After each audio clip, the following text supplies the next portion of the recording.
Welcome to Sougata's diary. Upper প্রাইমারির সমস্ত class শুরু হয়ে গিয়েছে।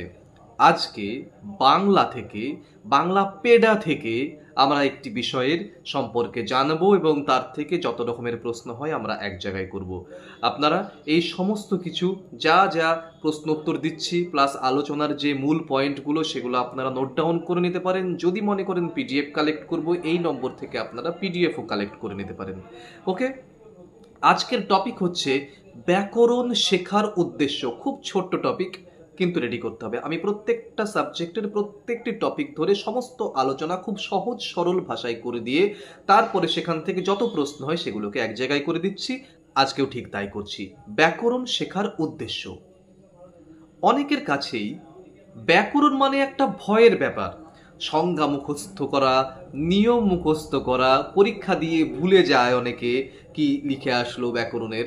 কিন্তু সত্যি কথা হলো ব্যাকরণ সত্যিই কোনো ভয়ঙ্কর কিছু জিনিস নয়। এটা ভাষার একটা ট্রাফিক পুলিশের মতো।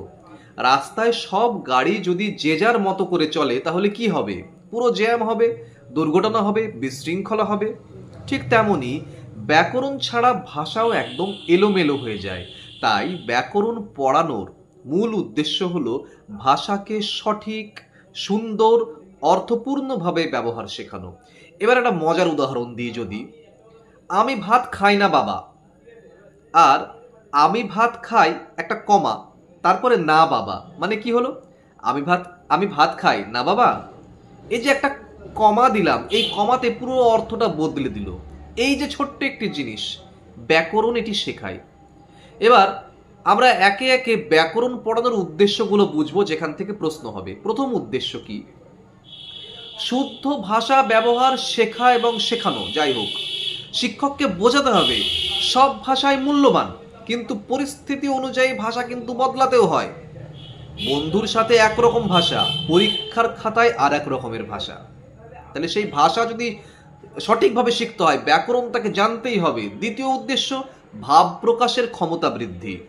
যে ছাত্র নিজের মনের কথা পরিষ্কারভাবে বলতেই পারে না, সে এগোবে কি করে? সুতরাং তাকে পরিষ্কারভাবে বলতে হবে। ধরো একজন ছাত্র লিখলো, আজকে আমি স্কুলে গিয়েছিলাম, বন্ধুদের সাথে খেললাম, তারপর বাড়ি এলাম, খুব আনন্দ হলো। কোনো পাংচুয়েশন মার্কস নেই, পড়তে গিয়ে মাথায় ঘুরে যাচ্ছে, কারণ বাক্যের সঠিক গঠনই নেই এর মধ্যে। যখন সে ব্যাকরণ শিখবে তখন সে কি লিখবে? আজ আমি স্কুলে গিয়েছিলাম, বন্ধুদের সাথে খেললাম, তারপর বাড়ি এলাম, খুব আনন্দ হলো। এই যে সুন্দর করে লেখা, ভাষাটা সুন্দর হলো, গোছানো হলো, পরিষ্কার হলো, ব্যাকরণ এটি করে। তৃতীয় উদ্দেশ্য, পয়েন্টগুলো কিন্তু আপনার নোট ডাউন করবেন। তৃতীয় উদ্দেশ্য, চিন্তা শক্তি এবং বিশ্লেষণ ক্ষমতা বাড়ানো। ব্যাকরণ ছাত্রকে শুধু ভাষা শেখাই না, তাকে ভাবতেও শেখায়। যেমন শিক্ষক বললেন রাহুল দ্রুত দৌড়ায়, এখানে কোনটা বিশেষণ, কোনটা ক্রিয়া? ছাত্র ভাবতে শুরু করবে, মানে বিশ্লেষণ করবার ক্ষমতাও তৈরি হয় এই ব্যাকরণ থেকে। চতুর্থ উদ্দেশ্য, পড়া ও লেখার যে দক্ষতা, স্কিল, সেটির বৃদ্ধি। যে ছাত্র সন্ধি জানে, সমাস জানে, কারক জানে, বিভক্তি বোঝে, সে নতুন নতুন শব্দ সহজে বুঝতে পারে। যেমন রাজপথ মানে রাজযুক্ত পথ, নীল আকাশ মানে নীলযুক্ত আকাশ। এইভাবে সে শব্দ ভাঙতেও শিখতে পারে। শব্দ ভাঙতে ভাঙতে ভাষার ভেতরের সৌন্দর্য ধরা পড়বে। সেই সৌন্দর্যবোধ নেই বলেই, সেই ভাষাবোধ, সেই ব্যাকরণ বোধ নেই বলেই ফেসবুকে দেখবেন উল্টো পাল্টা অনেকে লেখে, কোনো পাংচুয়েশন মার্কস থাকে না, বাক্যের কোনো গঠন থাকে না। এরা ব্যাকরণ জানে না। পঞ্চম উদ্দেশ্য, আত্মবিশ্বাস বৃদ্ধি। যে ছাত্র সঠিকভাবে কথা বলতে পারে, সে মঞ্চে গিয়ে বা স্টেজে গিয়ে সঠিকভাবে কথা বলতে ভয় পাবে না। সে ইন্টারভিউ দেবে আত্মবিশ্বাসী হয়ে, কারণ সে জানে তার ভাষা পরিষ্কার, তার ভাষা সহজ, প্রাঞ্জল, গ্রহণযোগ্য। ওকে, এইগুলো হচ্ছে ব্যাকরণ শিক্ষার উদ্দেশ্য। এবার একটা ক্লাসরুম দৃশ্য যদি কল্পনা করেন, শিক্ষক বললেন যে ভুল বাক্য বলবে সে আউট হয়ে যাবে খেলা থেকে। এবার একজন ছাত্র যদি এর মধ্যে বলে ফেলে আম খায় রাহুল, তারপরে শিক্ষক যখন বললেন ঠিক করে বলো বাক্যটা, রাহুল আম খায়। এইভাবে বিভিন্ন কুইজের মাধ্যমে, খেলার মাধ্যমেও কিন্তু ব্যাকরণ শেখানো যায়। ব্যাকরণ পড়ানোর সময় শিক্ষককে কি করতে হবে? শুধু সংজ্ঞা লিখিয়ে দিলাম ব্যাস হবে না, তাকে জীবনের সঙ্গে যুক্ত করতে হবে। যেমন এখন তো অনেক কিছু হয়ে গেছে, ইউটিউব, ক্রিকেট, মোবাইল, ফেসবুক এসব দিয়ে বিভিন্ন উদাহরণ দিতে হবে। ছাত্ররা এতে বেশি আগ্রহ পায়। রিমা মোবাইলে ভিডিও দেখছে, একটি লাইন ধরা যাক, রিমা মোবাইলে ভিডিও দেখছে, এখানে রিমা কর্তা, ভিডিও কর্ম, দেখছে ক্রিয়া, এক লাইনেই একটা মানে একটা ব্যাকরণের এক্সারসাইজ হয়ে গেল। এইভাবে তাদের মনের মতো তাদের যুগোপযোগী সেন্টেন্স দিয়ে, বাক্য দিয়ে তাদেরকে কিন্তু বোঝানো হলে তারা কিন্তু খুব সহজে ক্যাচ করতে পারে। এবার একটা গুরুত্বপূর্ণ কথা, ব্যাকরণ পড়ানোর উদ্দেশ্য শুধু পরীক্ষায় নম্বর পাওয়া কিন্তু নয়, এটা মানুষের যোগাযোগ দক্ষতা তৈরি করে। ভাষা সুন্দর হলে সম্পর্ক সুন্দর হয়।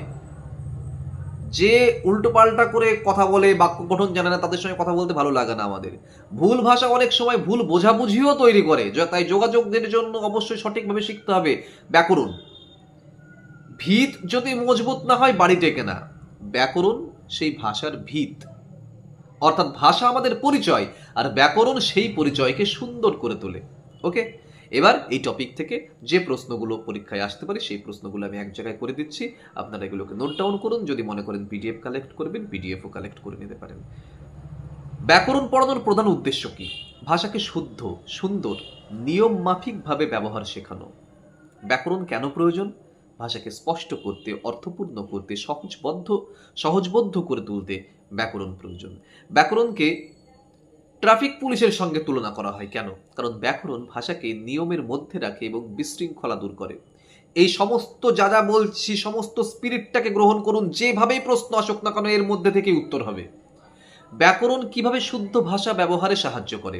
সঠিক শব্দ, বাক্য এবং উচ্চারণ ব্যবহারের নিয়ম শেখায়। ব্যাকরণ শেখার ফলে ছাত্রদের কোন দক্ষতা বাড়ে? পড়া, লেখা, বলা, ভাব প্রকাশের দক্ষতা সমস্ত কিছু বাড়ে ব্যাকরণ জানার মাধ্যমে। ব্যাকরণ কিভাবে ভাব প্রকাশের ক্ষমতা বৃদ্ধি করে? বাক্যকে পরিষ্কার করে, সঠিকভাবে সাজাতে সাহায্য করে। জ্যোতিচিহ্নের গুরুত্ব কি? জ্যোতিচিহ্ন বাক্যের অর্থ স্পষ্ট করে, ভুল বোঝাবুঝি দূর করে। একটা জ্যোতিচিহ্নের জন্য সেন্টেন্সের মানে পুরো এদিক ওদিক হয়ে যেতে পারে। কিন্তু ব্যাকরণ কিভাবে বিশ্লেষণ ক্ষমতা বাড়ায়? শব্দ এবং বাক্যের গঠন বিশ্লেষণ করতে শেখায় ব্যাকরণ। ব্যাকরণ শেখানোর সময় বাস্তব উদাহরণ ব্যবহার করা জরুরি কেন?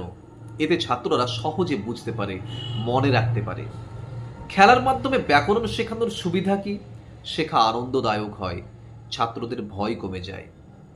ব্যাকরণ কি শুধুমাত্র পরীক্ষার জন্যই প্রয়োজন? না, বাস্তব জীবনে সঠিক যোগাযোগের জন্যও প্রয়োজন। এগুলো যে কিভাবে পরীক্ষায় আসবে তার কোনো কিন্তু ঠিক নেই। এমসিকিউ তো হবেই, কিন্তু কিভাবে পরীক্ষায় আসবে আপনি মূল স্পিরিটটাকে গ্রহণ করুন, বিষয়টি জানুন এবং প্রশ্ন উত্তরও সাজিয়ে দিচ্ছি। যেভাবেই প্রশ্ন আসুক না কেন পাবেন, কমন পাবেন। শিক্ষকের ভূমিকা কি হওয়া উচিত ব্যাকরণ শেখাতে? আনন্দময়, সহজ, ছাত্রকেন্দ্রিকভাবে পাঠদান। ভুল সংশোধনের সময় শিক্ষকের আচরণ কেমন হওয়া উচিত? ধৈর্যশীল হওয়া উচিত, উৎসাহমূলক হওয়া উচিত। প্রমিত ভাষা শেখা কেন গুরুত্বপূর্ণ? প্রমিত ভাষা শেখানো, আনুষ্ঠানিক ও গ্রহণযোগ্য ভাষা ব্যবহারের জন্য প্রমিত ভাষা শেখা প্রয়োজন। ব্যাকরণ শেখালে আত্মবিশ্বাস কিভাবে বাড়ে? ছাত্র শুদ্ধভাবে কথা বলতে পারে, শুদ্ধভাবে কথা লিখতে পারে, তাই আত্মবিশ্বাসী হয়। কারক, বিভক্তি, সন্ধি, সমাস এগুলো শেখার উপকারিতা কি?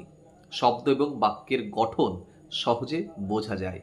ব্যাকরণ কিভাবে যোগাযোগ দক্ষতা বাড়ায়? সঠিক এবং পরিষ্কার ভাষা ব্যবহারের মাধ্যমে যোগাযোগ সহজ হয়। ব্যাকরণ শেখানোর সময় ছাত্রদের অংশগ্রহণ জরুরি কেন?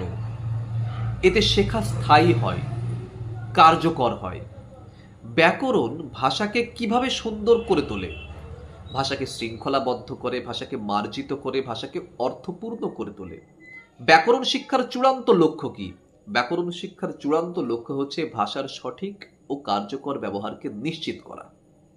ব্যাস, এই টপিকের উপরে এই কটি প্রশ্ন। টোটাল ভিডিওটি যা আলোচনা করলাম তার সঙ্গে যা প্রশ্ন উত্তর দিলাম, টোটাল ভিডিওটি একদম তার যে স্পিরিট, তার যে মূল ভাব সেটাকে গ্যাদার করুন। এর মধ্যে থেকে যা প্রশ্ন দিক এখান থেকেই অ্যান্সার হবে, এমসিকিউ হবে। আমি তো এমসিকিউ হিসেবে বললাম না, আমি তো প্রশ্ন উত্তর করে দিলাম, কিন্তু এর মধ্যে থেকেই সমস্ত প্রশ্ন উত্তর হবে, 100% হবে। আমি প্রত্যেকটা টপিক থেকে যা যা বলবো তার টোটাল ভিডিওটার সেই মূল ভাবটাকে গ্রহণ করবার চেষ্টা করবেন।